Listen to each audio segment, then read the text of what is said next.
Well, folks, welcome to one more edition of Politics on Random. Egberto Will is your host. Thank you so kindly for being a part of the show. We are going to have a great show for you, as usual. But look, today it's quite serious. Deidre Scott, welcome aboard. Look, this is a serious matter that we need to discuss, and I have a whole lot of material to cover. And also, I have a guest that's coming in to talk about city planning, and it includes stuff about defund the police, etc., etc., etc. So anyhow, let's get started. Title of the show today, as seen on the screen: City planner, author talks defund the police and more. Atlanta murder by cop in perspective. Rayshard Brooks would be alive if good versus predatory policing was in effect. Dr. Paul Buskirk, city planner, author, opines on defund the police, inner city, and more. Cops' actions more than ever make defund the police movement a must. And I know a lot of you are saying, Egberto, what the hell are you talking about? You want us to lose this election? You know, all those people that vote, those older people that vote, are the law and order people. If they were the law and order people as you thought they were, which we all should be to some extent, you know, do you think the police departments across this country, do you think everybody around the country would be this scared that they're actually starting to defy police unions? Folks, there's something happening. There's something happening, and it starts with the letter G, Gen Z, the letter G, Gen Y, meaning millennials, and younger Gen Xers. They are the vast majority of the voting population, and they are getting activated. And if they get activated, so long, baby boomers, so long, older Gen Xers, the country is a-changing. And no amount of racist fascism that Donald Trump is putting out there can go against that momentum if we seize the moment. We are still at a critical point, but if we seize the moment. So, there must be a different paradigm that is anathema to hunting people of color and specifically black men than policing as we know it today. If after the daylight assassination of a black man, even as the killer cop knew he was being videoed, did not stop the murder by another cop a few days later of another unarmed, nonviolent black man. If it illustrates an already metastasized cancer, it's out. It's out. It doesn't matter that we've seen them murder on camera. It doesn't matter that Philando Castile said, "Sir, I have a license to carry. I have a license to carry. May I show you the license? I'm going for it," and you blow my head off. It doesn't matter that Michael Brown, a kid, a big kid, just for his being, that occurred to Michael Brown. It doesn't matter that Trayvon Martin, a citizen, could just go ahead and do as he pleases and get off. It doesn't matter that Ahmaud Arbery, two Hicks decided to come and and hunt him like an animal and then say, "Oh my God, it was just he did something that everybody did." When my house was built, there were people walking into my house day in and day out. I never thought about my neighbors killing them, and there were people walking in and out of that house. I didn't see these guys go after the white folks who were walking into those houses. They shouldn't. They needn't have done that. But they did.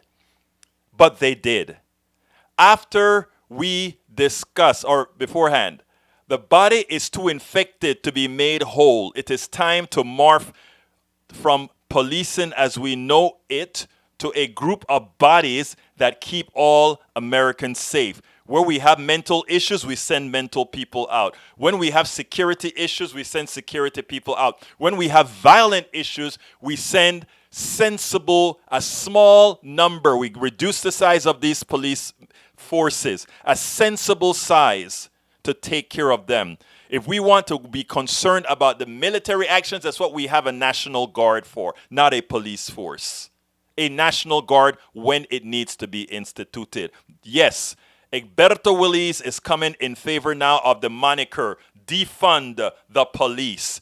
Defund the police. They are now necessary. Two, it is an existential problem for people of color, specifically black men. I want you to, for those of you who sometimes wonder when I talk about the changing in the country, I want to play the first part. The first video I want to play you is something I just heard on MSNBC, and I said, let me go ahead and cut it real quickly. Check it out. This issue is quickly becoming a close second in terms of the breadth and speed of public approval. Yeah, I think it's moved faster than a lot of people anticipated, Brian, and that leaves the president, again, sort of on an island in his own country. Where we're just seeing people move on. Make America Great Again was a nod to nostalgia and sort of to a country that was more white and to the fears of people who were unsettled by a changing country. What we're seeing, at least in terms of the polling, we saw it a couple of years ago on the gay marriage issue, and we're seeing it now with systemic racism, is a very fast awakening to an issue that doesn't affect people personally, but affects people they know, affects the country more broadly, and attitudes are changing, although the president's attitude is not changing, it doesn't seem. He just doesn't really seem to be on very firm footing with this issue, Brian. And NBC News did great reporting, obviously, about the president saying to folks as he watched the protests, "Those are not my voters," he reportedly said about the people in the streets. Well, if his voters are the people who oppose the protest, as I just mentioned a moment ago, and that's the only people who are his voters, he's got about 26% of the country on this issue on his side. He's got about 26% of the people on the issue on his side. In other words, yes, the country is changing. Yes, it is the younger folks. And yes, those are the people who those activists like myself, older Gen Xers, baby boomers, we have to make sure and not be there ready to assist our Gen Zs, our Gen Ys, and our younger Gen Xers. But you know what? We didn't do a damn good job for them at all. We screwed up the economy for them over the last 20, 30 years. Well, actually, since Reagan, we screwed up the economy for them. We took away their future well-being. We wonder why they're living with us now. We wonder why they're in the condition that they're in. We didn't do a damn good job. We didn't.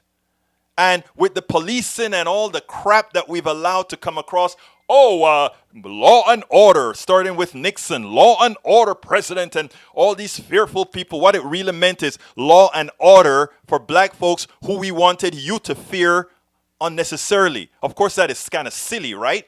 If there's anybody who needs to fear somebody, it is black folks who need to fear others. They're the ones that were enslaved. They're the ones that Jim Crow worked against. They're the ones that get their heads bashed in. But you see, that is the insanity of racism. We should never be racist because the insanity shows up. The insanity shows up. But before I forget, I want to bring up an issue, and I'm going to a video that you got to see. It's going to be the final moments of the video, but I need to show you for a specific issue. But anyhow, the Supreme Court today upheld, or not upheld, but they solved the fight between two lower courts that made sure that people could not be fired because their employer found out they're gay or anything like that. And I'll tell you something that we have to be cognizant of. If those Supreme Court justices, specifically Roberts and Gorsuch, did not see that America was getting active, that America was being activated by what we've occurred with George Floyd, as well as what's occurring now, I can rest assured that they would not have come across this easily to support that. But like I said, America is a changing, and they would not take the chance to continue the suppression, to continue that thing about holding people by the neck, in this case, figuratively. But anyhow, I want to jump, and the reason I'm going kind of quick is that I have an interview that I need to get to in a minute. But here's the deal. Remember this. When that officer was interrogating Rayshard Brooks, there were many instances where that could have de-escalated. And I've seen that exact type of de-escalation occur in my neighborhood. But we'll talk about that in a little bit in the other clip that I have here. But check this out and we'll talk about it. I can just go home. I have my daughters there right now. My daughter's birthday was yesterday. All right. Hold on, Mr. Brooks. Will you take a preliminary breath test for me? It's yes or no. I don't want to refuse anything. It's yes or no. It's completely up to you. Yes, I will. Okay. Just wait here while I grab. What kind of drinks did you have? I'm not sure. It's something she ordered. She said top shelf or whatever. Top shelf what? I'm not sure. It was, like I said, it was her birthday and... You had about 1.5 drinks, but you don't remember what kind of drinks they were? No, sir. All right. I really don't, Mr. Ross. All right. I think you've had too much to drink to be driving, so put your hands behind your back for me. Here, put your hands behind your back.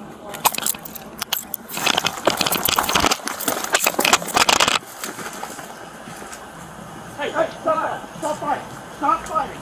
Stop fighting. You're gonna get tased. You're gonna get tased. You're gonna get tased. Stop. Come on, man. Stop. You're gonna get tased. Mr. Ross. Hey, hands off the taser. Stop. Hands off Stop the fighting. taser. Stop fighting. Hands off the taser.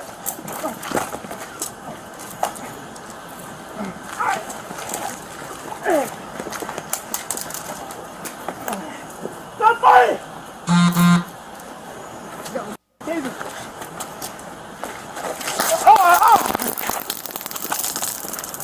63. Okay, I didn't want to get to the gunshot portion, but right after that, on that firing, then he runs off. He gets shot in the back. They already made sure this guy had no lethal weapons on him.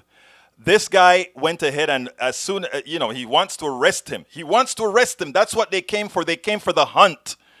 So he wants to arrest him. Put in a handcuff on. Yes, you should probably go ahead and acquiesce to some extent. But a lot of folks now are thinking, wait a minute, they kill us when they have us in cuffs and they kill us otherwise. Let me go for it. Let me run to hell out of Dodge. There is a reason why he would have done that. And as far as the taser, he said, I'm going to tase you. He holds the taser. He didn't grab the taser out of the guy's holster. He didn't want to be tased. He there doesn't think he should be arrested. Now, again, yes, he will be charged with, obstruction to arrest or whatever they call it. But here's the real issue. The real issue is it shouldn't have gotten there. And I want to play you this part and we'll take it on the other side. I just got through watching the body cam video of the officer as he interrogated Rayshard Brooks. Now, what was quite obvious in that interview is that both sides, both the officers and Rayshard Brooks, they were very civil in their conversation. But it was clear from the beginning that the officers were trying some sort of entrapment in the way they spoke to him, in the way they wanted him to say that, yes, I am drunk, I shouldn't be driving the vehicle. Look, this guy was at 1.08, I believe is the number, which is a tad bit above the level that calls you drunk. I think more than anything else, this guy was tired as hell, and then the alcohol made it that much more. It's dangerous. He shouldn't be behind the wheel. Let's go ahead and play the video of the press conference today. I cut it up in pieces and then I'll take it on the other side. And now there's a question of, was it reckless or should he have used that force? Let me tell you and show you why shooting in a crowded parking lot is so reckless and so unnecessary of what he did. A witness today sent us his vehicle, which was hit by one of Officer Rowe's bullets while he and his kids were in the car. A couple feet up, and we would have had another loss of life. So trying to justify the actions of shooting at Mr. Brooks as he's running away in a crowded Wendy's parking lot when you can easily catch him later for what started off as a very non-confrontational situation. And people ask, how could this have ended? Why did he resist? Why it could have ended there? Well, it also could have ended here. I can walk. My sister's house is right here. That's how this could have ended. It didn't have to go to that level. And that's what we're saying in America with policing is this type of empathy is gone. The courtesy of an officer, it wasn't like he was called there because Mr. Brooks had been swerving and was a danger to society. The first call was because a man was asleep. Where is the empathy in just letting him walk home? That's what policing is supposed to be, no matter what color you are. But as they said, that's broken. That's gone. We don't see that often, and we definitely don't don't see it in the African American community. So just like the protests before, that's what we're demanding. It's not just laws and policy changes, but a mental change in policing, which is missing. We're looking forward to the DA's findings in this situation. And the only thing that we can ask for is some semblance of an idea of justice, because there is no definition anymore of what it is. But what we know right now is that a man's life was taken when it should never have happened. If people are asking, well, why would he resist when they were trying to put him in handcuffs? Well, they put George Floyd in handcuffs and he was subsequently killed. So just getting put in handcuffs, if you're African American, doesn't mean, oh, you're going to get nicely taken to the back of a police car. So, especially watching this video of George Floyd over and over again, his reaction may have been, I'm not getting put in handcuffs. So we can't just toss it out because he resisted. This is something that is not new. It's not just with this George Floyd. All of us, I know every black man standing behind me and woman too, we have all been dealing with this from birth. So that's a trauma that is deep. It's not something that just started 2 months ago. I still today dress like I dress, do what I do. I still feel nervous around police, and that shouldn't be the case. If you feel that way and then you see all of these things happening, of course you're going to feel some kind of way when the police come up to you and you're not in the perfect state of mind at that point in time. And if you are black, the first thing you think is, what is going to be the outcome from that? Myself, that is exactly how I feel as well. Let's talk about de-escalation. They could have allowed this guy to go ahead and walk to his sister's home and kind of make sure they spent 40-something minutes with him or so. Let him walk. Give him a drive home. They do it. You know, I'm here in Kingwood, a friend of mine, at a McDonald's. A drunk 18-year-old rammed his car. The police and everybody's over there. The police officer walks over to him and say, could you not file a report and just kind of take care of this? His father will take care of this because, you know, he's just starting and it'll affect his college career. These things are done. I live in a mostly white community where there's a park behind here, and they catch the kids with the kegs of beers all the time. They let it go, tell them to go home. This wasn't a friend. Goes ahead, wrecked the car and left the scene of the wrecked car, and then came back walking. They didn't even attempt to arrest the person here in my neighborhood for leaving the scene of an accident or anything like that. Policing. And, you know, I'm not saying the police shouldn't do what they're doing in my community and in other communities. I'm saying that should be done in all communities. But whenever they are in these minority communities, they are going in there to hunt. They're going in there to hunt. Most of them don't live in these communities, and they see these people in these communities as others. And whenever there is a call, we are there to hunt. And when we go to hunt, we either leave with a dead person or somebody in shackles. That is how they see these communities. And until we change that mentality, when folks talk about defunding the police, it's not about, eliminating the police. It's about changing the entire paradigm of how policing is supposed to occur to ensure that people's rights are maintained, to ensure that policing does exactly what it is supposed to do, and that is policing and keeping us safe. It is that simple. It is that simple. And we don't need we don't need to have these. First of all, I always say we don't need nice cops. We don't need all of that. We just need them to follow the law, and we just need to rearrange policing so that where we need people with guns, that's where we get people with guns, and otherwise we don't. England doesn't have this sort of a problem. The UK doesn't have this sort of a problem. Canada doesn't have this sort of a problem. In the UK, they don't even need to carry arms.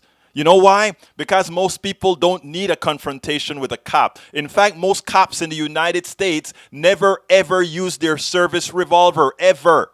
Most of them have they have gone through their entire career without shooting at anybody, which just tells you that we don't need policing the way we have policing today. It's just wrong, and the people at the butt head of it, we know who they are. But anyhow, we have to go to the other part of the program right now. I just wanted to get this in the proper context, and we're going to be talking about this a few times more, because what we're going to have is the right wing with folks like Candace Owen, who's a tool to the right wing, and others coming on and trying to somehow Every single, it's always the fault of us, right?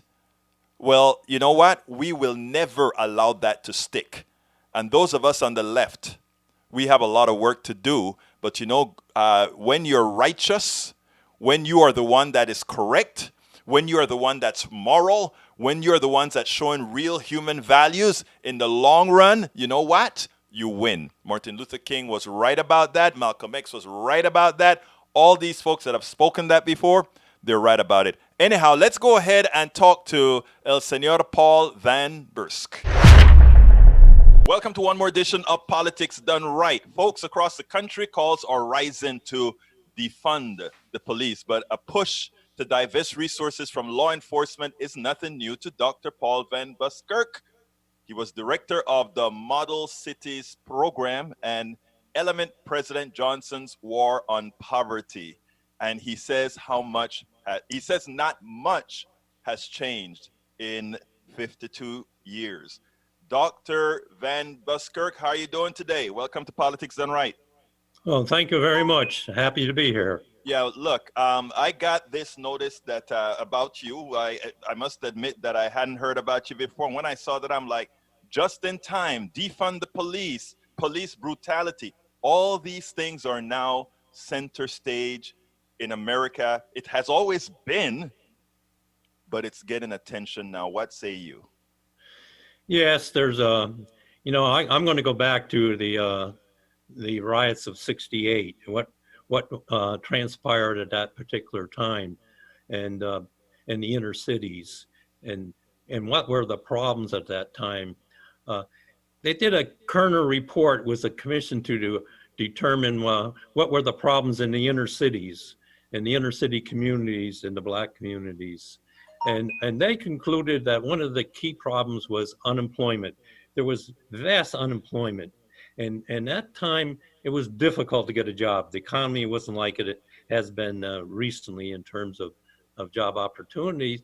So what happened if you were Black and you were in the inner cities and you're told that there's no job opportunities, you're unemployed, and that's the way it's going to be. And that's the way it's going to be the rest of your life. And then the second item was the schools, the poor schools, and the poor education that children were getting.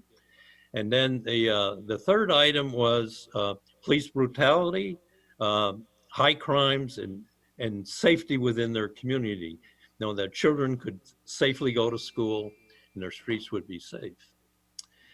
And then there was a lot of systemic racism in the country at that time, particularly in the South. The schools were segregated, but also there was the flight to the suburbs. The whites were fleeing to the suburbs, and there was discrimination in housing that the Blacks couldn't flee to the suburbs. And then there's legislation passed for that particular discriminatory practice. But if we go forward, 52 years forward, there's been a lot of progress for Blacks in America in terms, we have Black generals, we had a Black president, we had Black Secretary of State, Black Attorney General, we had Black CEOs. But nothing's changed in the inner city. It's the same problem as it was 52 years ago. It's the problem, again, of poor education, poor educational facilities. It's a problem of still we have brutality in the police department, even though we've had some reforms. And it's job opportunities that they can't get firms to move into the inner cities to provide for job opportunities. So basically, if you look at the inner cities, in 52 years, not much has changed.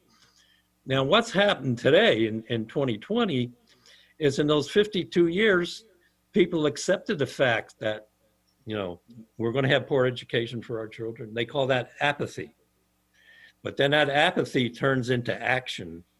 And today what it did, it turned into action with the national protest units. Also turned into violent actions in terms of the arson and the looting and what have you. But I separate them out from the I want to ask you two questions. I want to interrupt you a second. because you went over quite a bit there. You talked about having a black president, a black general, and all these issues, which are true. And you talk about a lot of problems deep within the inner city, which are actually true as well. But do you also see, let's say that, I don't know, the inner city, I don't know what percentage of, let's say, black people, people of color live there. I imagine it would be on the order of 30 something percent or whatever.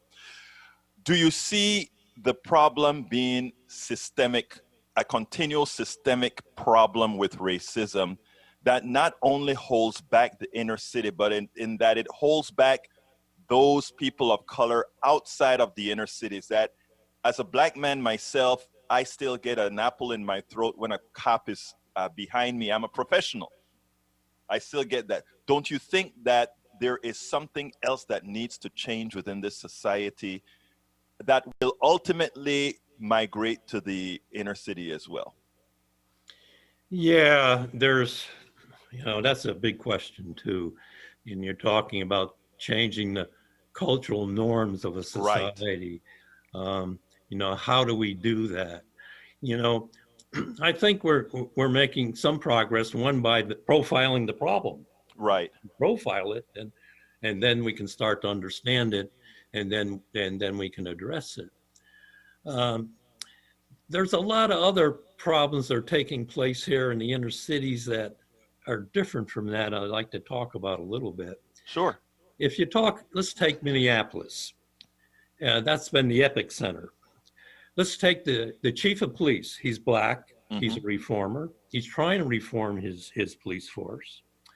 The people in the inner cities got to have confidence in their police force, obviously, in order to eliminate these problems. And then you have this Derek Chauvin, who has somewhere in the order of 18 citations for misconduct, some of which are physical. That chief police knows that. He's got an officer with that many citations. He's aware of that person's there. But he can't remove them. Why can't he remove them? Because of the power structure, the political power structure, the political establishment, the mayor and the consul have made an agreement, entered an agreement, a contract with the police unions and incorporate policies that make it impossible for him to remove that man. So what happens then? Well, the people in that community, they know he's a racist, and they go to the chief and they complain, you got to get rid of this man. He says, I can't get rid of him. And they say, what are you telling us? There's nothing you can do. He said, that's right. There's nothing I can do. Well, here we go back again. There's nothing you can do. You got to live with this.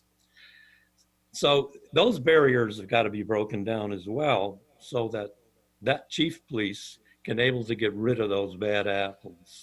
Let me interject here, Doctor, because I think you are the one that can answer a question like this.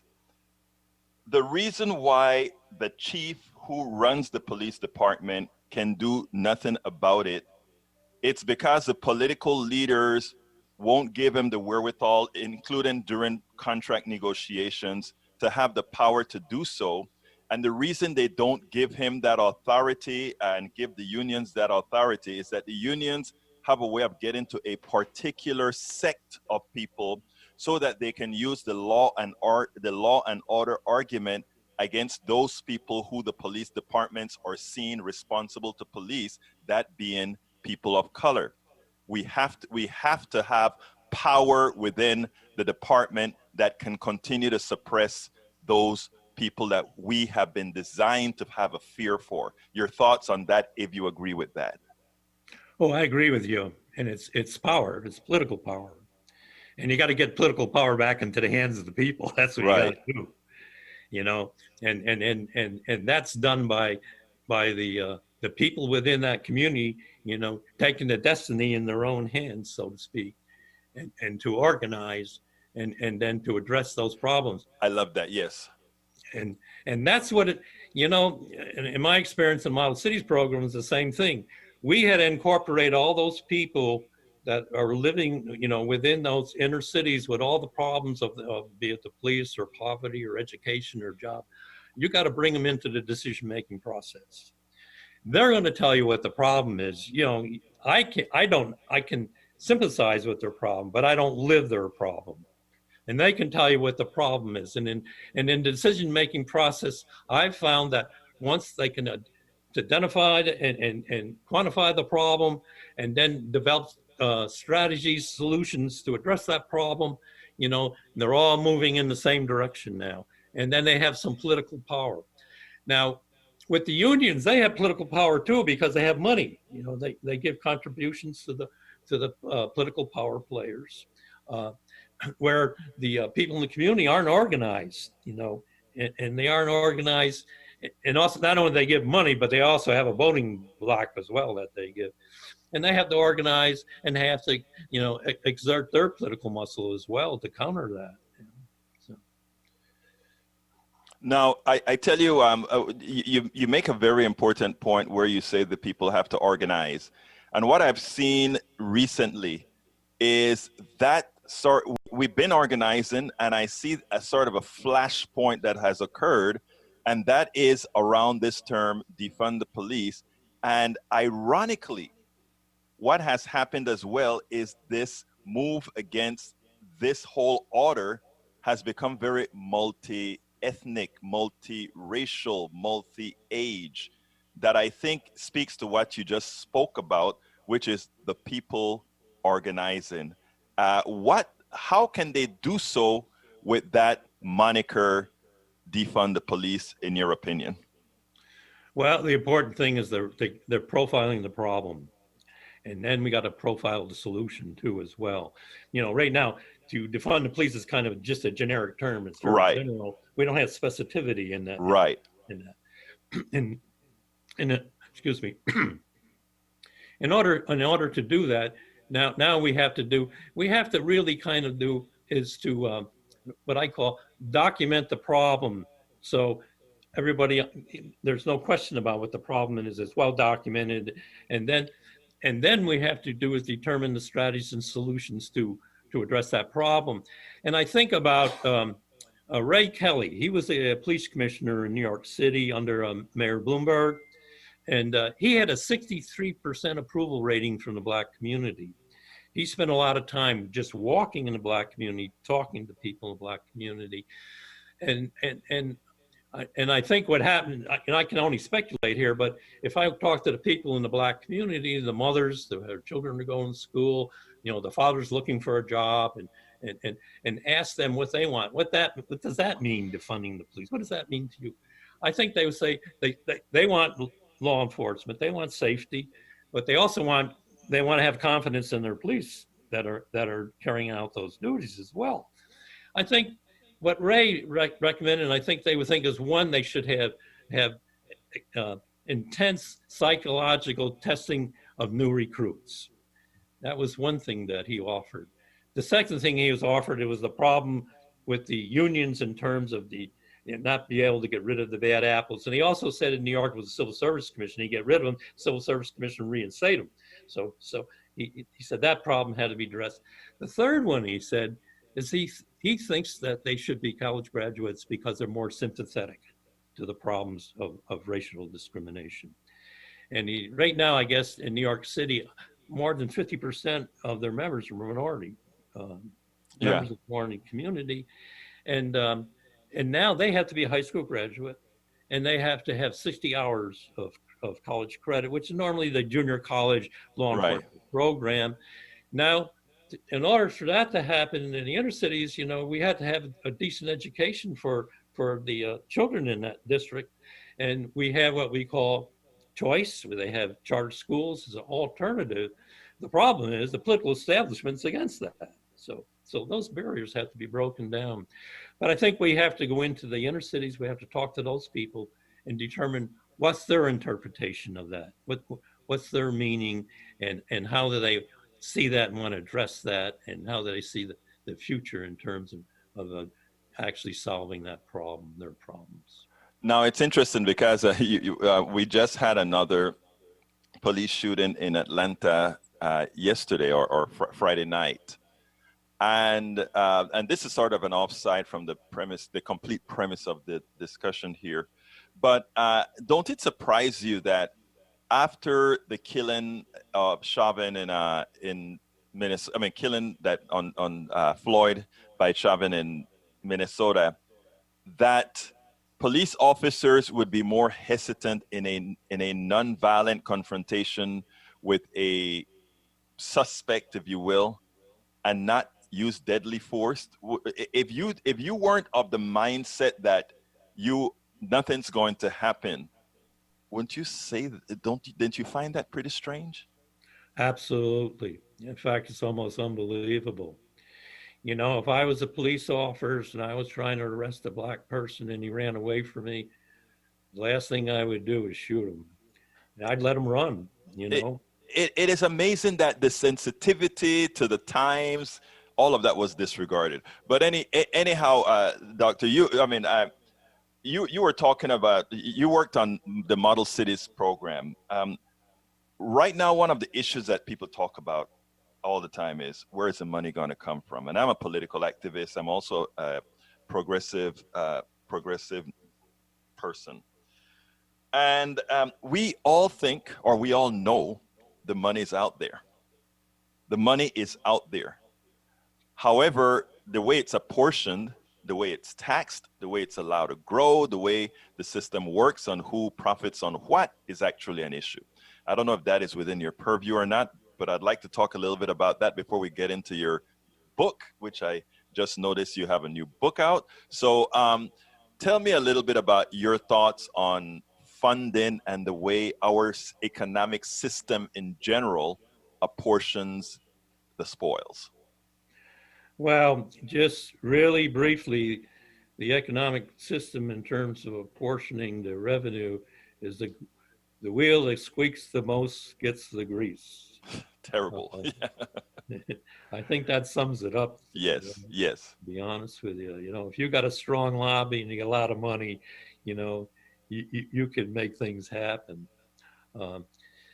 Yeah, you know, yeah, you're right. You know, the money's there. It's just a question of is the commitment there? Right. That's what we need is the commitment. You know, we can identify the problems, we can identify the solutions and the strategies, but we need the resources to make that work. And those resources have to come from both the public and the private sector. Particularly the private sector in terms of firms willing to relocate in the inner cities to provide job opportunities.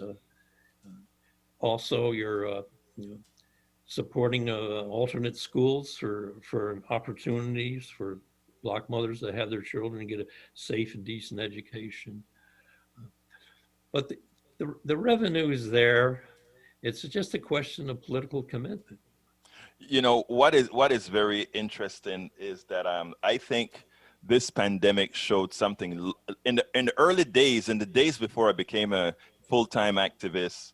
I always talked about my garbage man having a lot more worth than my stockbroker. And it was interesting because people would laugh at that when you make a statement like that. And now with this pandemic occurring, the people that they most want to see is that grocery store open with cashiers, that delivery person coming to their doors with their food that they're not willing to go eat at the restaurants, or that they can't go eat at the restaurants. The doctors, I mean, we're really seeing the worth right now. And in seeing that worth, we're seeing how much within the inner city, which you are well apt at, how much those people in the inner cities who still have to go out to work because those are the jobs many of them do, what their real worth is to society, which should justify, in my opinion, you tell me otherwise, much more investments in the inner city. And it's not a gift. They are holding up this economy. Yeah, you know, historically, the investments were in the inner city going back historically in our country, because that's where the labor force was. Right. And that's where you had, you know, Ford plants were in the middle of the cities, you know. And in my community, the textile plants were in the middle of the cities because that's where the labor was, you know.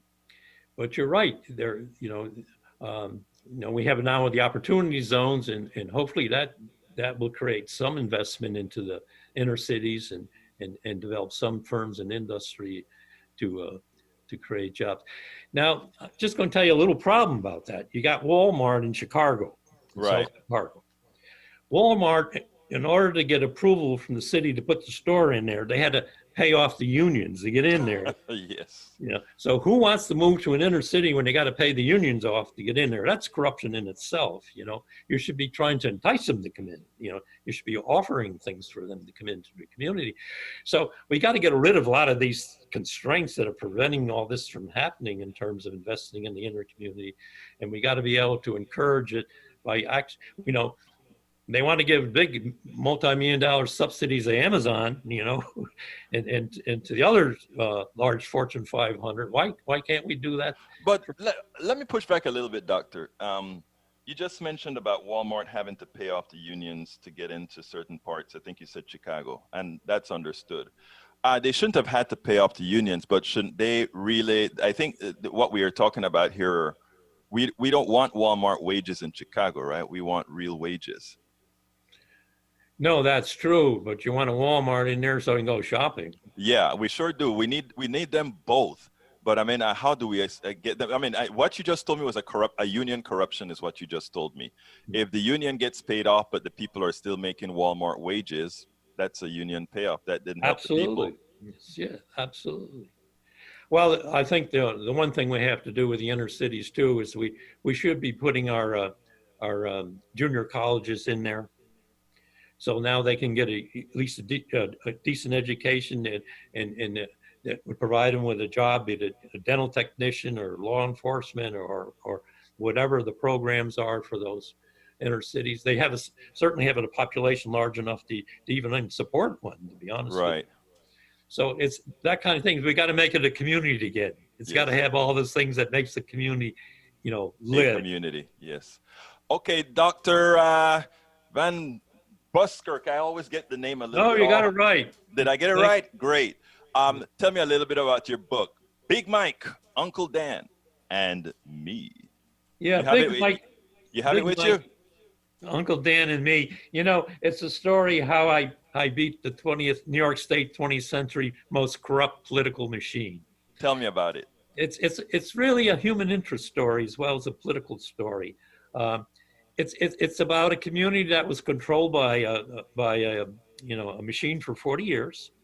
I was born and brought up in it. I lived in it up until I was 28. I lived under a political machine. Our schools were in terrible shape. Teachers had to kick back to the machine. The infrastructure was falling apart. The parks were falling apart. The playgrounds were falling apart. But because of apathy and people would say, this is the way it is, so this is the way you gotta live, and you gotta accept this. And because of that apathy, that went on for 40 years until I came along.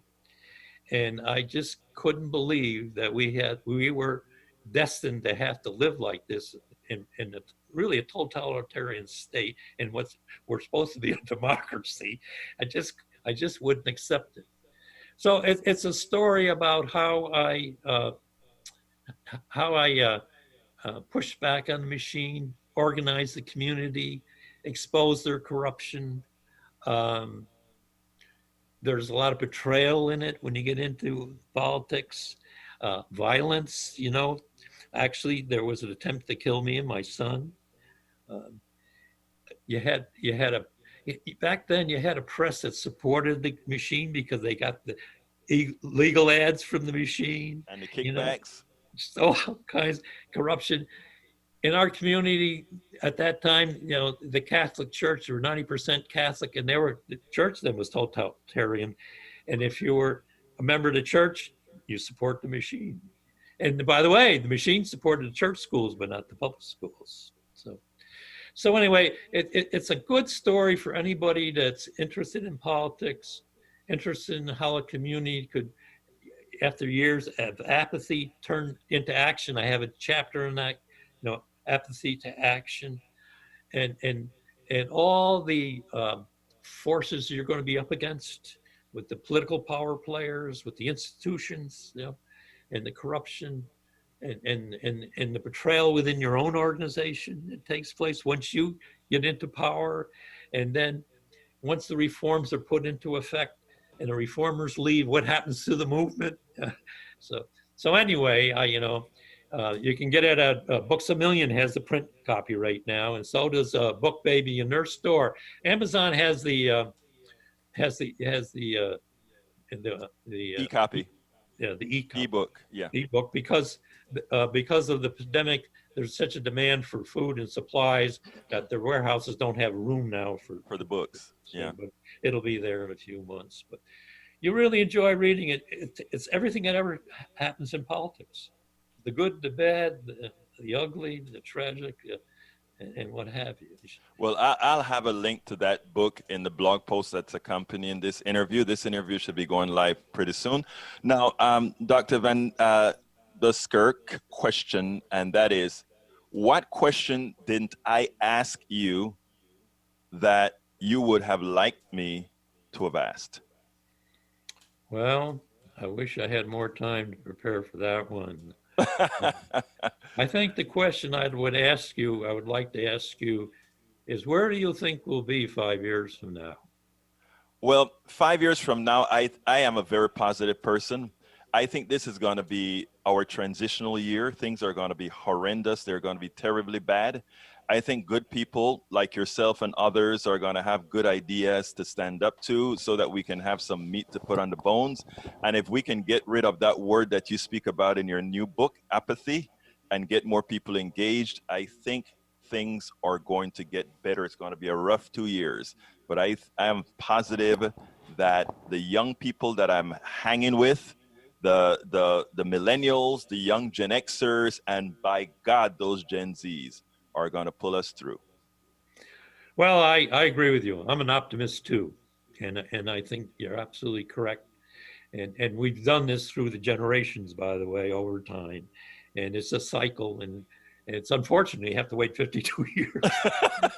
It happens, I can only live so long. Well, come on, Doc. You are seasoned, and you know what? You are still here, and you're still giving good advice. So, Dr. Paul Van Buskirk, thank you so kindly for having been with Politics Done Right, and keep up your great work, brother. No, thank you very much. I'm Egberto Willies, host of Politics Done Right, an independent news program. I post several news videos of interest every day. I ask you so kindly to subscribe to my channel. And it happens. I couldn't get the clicker to work. Anyhow, now it is time for us to go ahead and hit those messages. I first want to talk to, I'm going to scroll to, first of all, let me welcome everybody. Deidre Scott, welcome aboard. Rose Williams, welcome aboard. Danielle Ledoux, welcome aboard. Lawrence Sims, Roberto Lewis, Robert Wheatley. You're the one that I want to talk to, but let me keep welcoming some more folks. Vincere Outmodi, Vinzir Outmodi, I think that's the way you say your name. Forgive me if I bastardized it. Then there is Norman Reynolds. How are you doing, my brother? Let's see if there's anybody else. Fabio Pasos, welcome aboard. Let's see. Okay, let me get to that first one that I want. Wheatley, if you're still here. Robert Waddley, you said, show the real video. You know exactly why you shut it off. I shut it off because I didn't want to play the 3 gunshots, 2 that hit Mr. Brooks, and 1 that went into a stray bullet that he shot into a car that almost killed a person in another car. I didn't want to show that. I didn't try to mislead in any way. Mr. Brooks was resisting arrest. Resisting arrest is not a death sentence. I have videos where I show white guys with knives going at police officers, with broken glass going at police officers, where they have chased around neighborhoods and they're still alive. I included a video that went viral that showed juxtapose where a white guy is beating the crap out of cops with a baton. He takes their car, which is a deadly weapon in the way he used it, and he's still alive. And then I put it next to this one, and he is dead. And he's dead for running away with a non-lethal device, a taser, that he only took out of that guy's hands because he didn't want to be tased. He didn't want to be treated like an animal because, like I said, the way that was handled by the police officers themselves. Again, I am not trying to protect this guy from being 1.08 in his blowing in breathalyzer, okay? But that is very much, that is like a little bit above being drunk. And we know how many people get off from doing that. So I am not justifying this guy at all. But what I'm saying, let's be real here. So Mr. Robert Wadley, you are completely wrong in the assumption that you're trying to put out there that we're trying to hide anything. That is absolutely not so. Okay. Deidre Scott says, they, the police, are there to hunt. When in minority communities, people, they say the other, powerful and real. Yes, they are there to hunt. And Daniel Ledo took exception. He called me an idiot for saying that the cops are there to hunt. The way you see them talk, though, I watched the entire 41 minutes of that tape. The entire 41 minutes. And of those 41 minutes, they continuously disregarded this guy talking about his daughter, the human part about it. We're a human police officer. If this police officer was humane, this guy was in the area for the birthday of his daughter. If we were doing real community policing, the cop would have said something like, sir, look, you've had too much to drink. I don't want you driving. Your daughter don't want you driving in this condition. Let me take you home like they do here in Kingwood. Let me take you home, and then you can come and pick your car up later on. Take you home because you're right around the corner where some of your relatives live. And do the good police. That would serve two purposes. First of all, that would enhance the police image in that community. And two, it would have been not a dead man. Okay? They already spent 41 minutes out there in the parking lot. Why not do something good? Why not do something humane? Why not do some? And the reason why they don't do something good, the reason why they don't do something humane is they do not consider those people human. They consider them less than human unless we hit the truth. And that's why the young people are rebelling now. They're like, these are my friends. We are all together. That's what it's all about. Stop thinking that way. I'm going to go to the bottom because I'm going to be running out of time pretty soon. Anyhow, Vince said to ignore facts and respond based on emotion is simple, not the right thing to do. And to do this based on false sense of guilt or outrage while tearing apart our nation is worse. If, and I'm going to say this, if what is happening to people of color, to black people in America from cops sanctioned by our tax dollars, and all the people in this country do not rebel, the country does not deserve peace.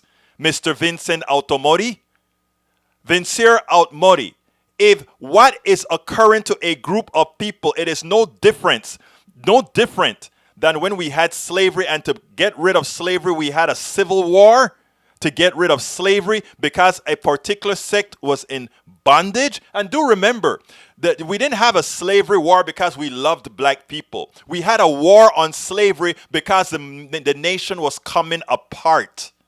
And to save the nation, we had to purge the cancer.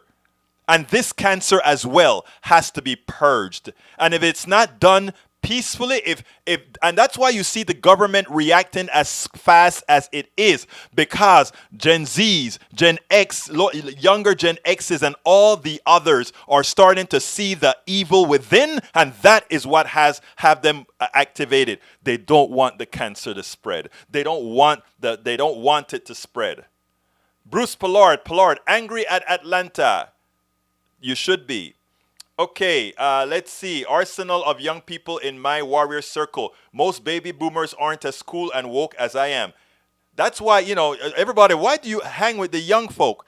You know why? Because that's where change is coming.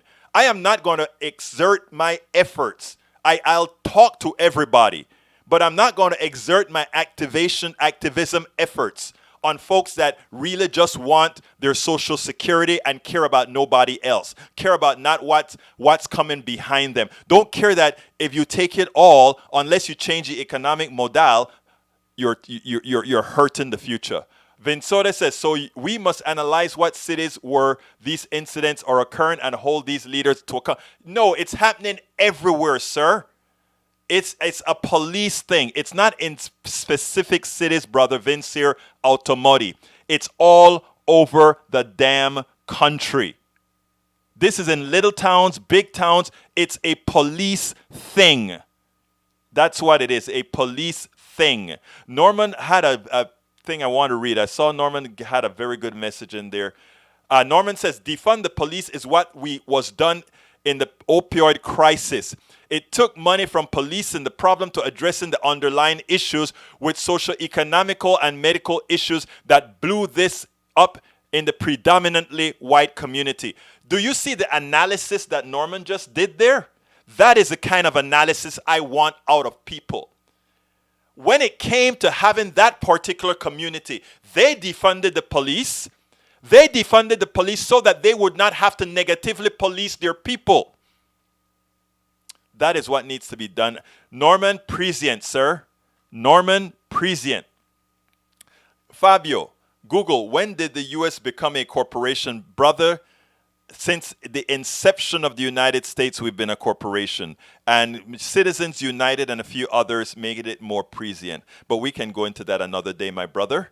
Let's see what else is there that I need to take before I got to go out of here in a minute. Okay, look. Tomorrow I'll be able to take phone calls, I think, because right now I know I had a whole lot to cover, so I didn't power up Zoom. But tomorrow I'll power up Zoom. Here's the deal. We have to get with the program. Things are changing fast. You have to learn how to disregard those people that are not really interested in real change, that are just trying to maintain the status quo. Okay, let me see real quickly, and I want to read what he says. Atlanta has been controlled by, it doesn't matter about Democratic or Republican. That's not what we're talking about, Vince. Get off of the right-wing stuff, sir. I got a lot of right-wing listeners, and I want them to stay. But you're wrong. You're simply wrong. You're simply wrong. It has nothing to do with Democratic or Republican. Democratic mayors, Democratic governors are still run by right-wing evil police unions that are generally racist or KKK related. Even the union here in Houston for the longest time had a KKK alliance, as much as it's a Democratic city. And that is because of power structures. You have to understand these things. I know the right wing will tell you all that stuff. Democratic control, Democratic control, Democratic control. You know what? That makes absolutely no sense. But folks, I got to get out of here real quick, but I want to remind you, please go ahead and remember to subscribe to our program, patreon.com/politics done right. That is spelled patreon.com/politics done right. I'll go ahead and put that into the stream so that you can just click on it and become subscribers if you have the wherewithal, okay? And likewise, if you go ahead and you can also do that at paypal.me. That is paypal.me/politics done right. Again, paypal.me/politics done right. Now, you see, Mr. Vincimotti is putting a whole lot of all the cities where these incidents occurred that are Democratic cities. Let me remind him of something. Democratic cities are where you will find a preponderance of black people and people of color. Okay, more so than these other cities, which gives you the reason why you'll see that. And then these cities are then also controlled by police unions that are generally on the other side. So Vincimotti, while it may be interesting for you to put those false statistics out, it makes absolutely no sense. Folks, I got to get out of here. My name is Egberto Willies. This is Politics Done Right. There's a store. By the way, go to store.politicsdoneright.com. Store.politicsdoneright.com. I have 3 new products out there. Store.politicsdoneright.com. I should put that in I need to put that in there before I go. Oops, I'm running a little bit late. There you go. Store.politicsdoneright.com. Folks, thank you so kindly for being here, both my Republican and Democratic listeners, and everything else. Thank you so kindly for being here. My name is Egberto Willies. This is Politics Done Right. And you know how I end this baby. I am what? Out. I'm Egberto Willies, host of Politics Done Right, an independent news program. I post several news videos of interest every day. I ask you so kindly to subscribe to my channel, and please leave me some comments. Thank you very much.